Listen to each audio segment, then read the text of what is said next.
Do you usually feel refreshed and happy after spending time with your friends? Or do you sometimes feel exhausted and empty? Today, I want to talk about 6 types of friends you may want to avoid spending too much time with. Hey guys, welcome to my channel, Her Second Bloom. Friendship is one of the most beautiful parts of life. We laugh together, relax together, and most of the time we grow together. When I spend time with my close friends, we can talk endlessly. Sometimes we talk the whole night, share every tiny details of our lives, big or small. And sometimes we don't even talk much at all. We might just sit together doing our own things, but somehow we still feel happy and recharged. That's the magic of real friendship. But not every friendship gives you that feeling. Some friendships can slowly drain your energy without you even realizing it. Today, I want to share 6 types of friendships that might slowly drain your energy.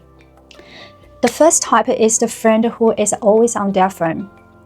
Once I went out for dinner with a new friend from work, and I was so excited to get to know her better outside of the work.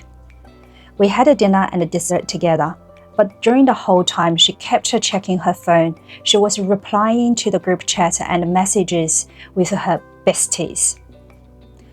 Of course, we all have mobile phone and group chats, but when you invited someone out and spend the entire time on your phone, it feels disrespectful. And if I'm going to sit there talking to myself while you're texting other people, then honestly, why did we meet? That moment made me realize something important. Some people prefer online connection more than real life. And for me, that kind of friendship simply isn't worth my time. The second type is the one-sided conversation friend. With real friends, silence is comfortable. Sometimes my best friends and I sit quietly, each doing our own thing. We pick up the conversation whenever we feel like it, and that feels completely natural. But sometimes you meet people who stay silent in a very different way. You are the only one making the effort to talk. You bring up topics, share your stories, ask questions, and they just sit there. It feels like playing a tennis by yourself while the other person is just standing on the court. Some people like to listen, but they never open their own word to you. They observe your thoughts, but never share their own. At first, it might not feel harmful, but after a while, you start to feel emotionally drained because your energy is being shared, but nothing is coming back. The third type is the friend whose energy always feels heavy. Everyone has their own energy field. Some people naturally bring lightness and positivity. Others somehow make you feel tired or unlucky after spending time together. I once had a friend I had known for almost 20 years. He was actually a very kind person. But strangely, every time we spent time together, something negative would happen. My car once broke down during a day trip with him. Another time I had an accident right before meeting him. Even when nothing bad happened, I always felt my energy dropped after meeting him. There was no logical reason, but the truth is, sometimes energy simply don't match. And friendship should feel uplifting, not draining. The fourth type is the constant critic. Healthy friendships allow different opinions. Friends can disagree, friends can challenge each other's ideas, but there is a difference between healthy discussion and constant criticism. Some people disagree with everything you say. They criticize your ideas, your decisions, even your appearance. And sometimes they bring other people into the conversation to prove that they are right. That's not a discussion, that's absolutely a bullying. Often, this behavior comes with jealousy or insecurity. Remember, a real friend doesn't try to make you feel small. The fifth type is the emotional dumping friend. This one is tricky because being a good friend means supporting each other during difficult times.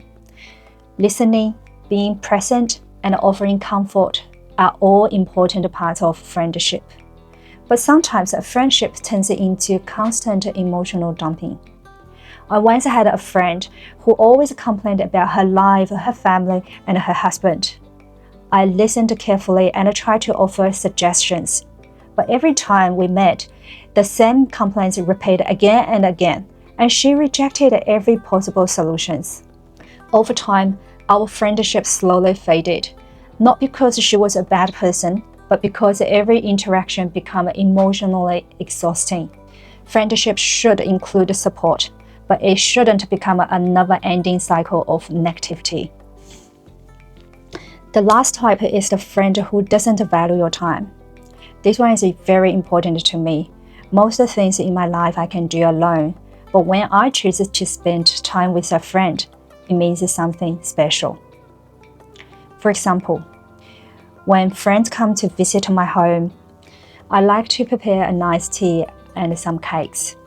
I might dress up a little, nothing dramatic, but something nice, because I value that moment. Friendship time is precious. But sometimes you realize the other person doesn't feel the same way. They cancel last minute, show up distracted, or treat your time like it's not important. And when the effort is always one-sided, the friendship slowly loses its balance. Our lives today are fulfilled with social media and endless online content. Sometimes we forget how valuable real human connection is. So when we spend time with friends, we should protect the quality of that time. Choose the people who brings you peace. Choose the people who make you feel stronger. Because the right circle will help you bloom. And I hope everyone can enjoy your friendship time. Thank you for watching, and I'll see you next video.